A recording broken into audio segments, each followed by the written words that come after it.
We're going to be graphing some quadratic functions. Here we want to graph y equals x squared minus 25. There are a few different ways we can think about graphing, but the way I'm going to graph this function is by finding the intercepts and plotting those. So to find the x-intercepts of any function, we're going to let y equal 0.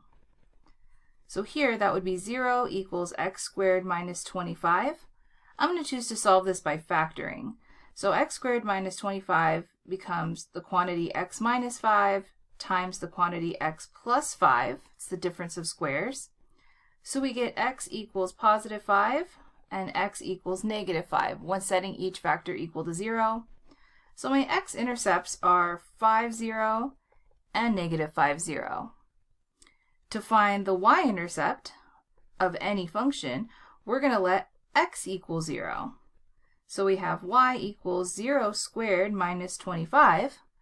Notice just the constant term is left over. Y equals negative 25. So our y-intercept is 0, negative 25. So now I have 3 points on the graph of my parabola because we know a quadratic graphs a parabola. So I'm going to draw an xy plane here. And I'm going to go ahead and label positive 5 and negative 5. This graph is not going to be to scale.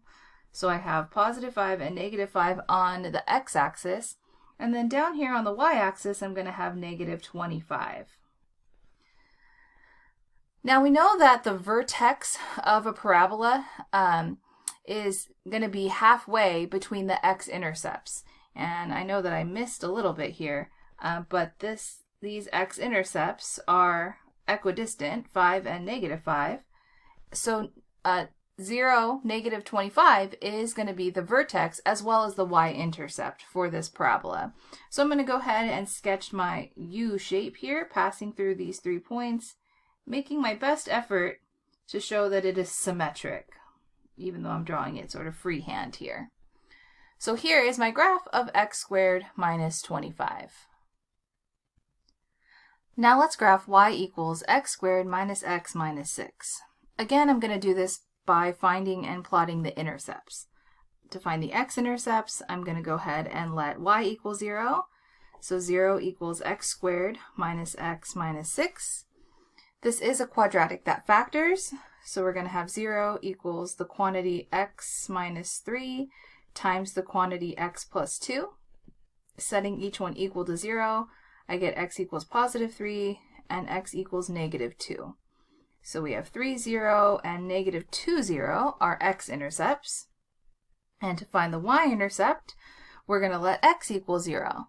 So notice if I let each of the x's be 0, I just have the constant term, negative 6, left over. So the y-intercept is negative 6, or written as a coordinate point, 0, negative 6. Let's go ahead and plot these points. So here we're going to go ahead and graph the coordinate point 3, 0. So we have 3 tick marks over, 3, 0. Then we have negative 2, 0. And then 0, negative 6. So on the y-axis, 1, 2, 3, 4, 5, 6.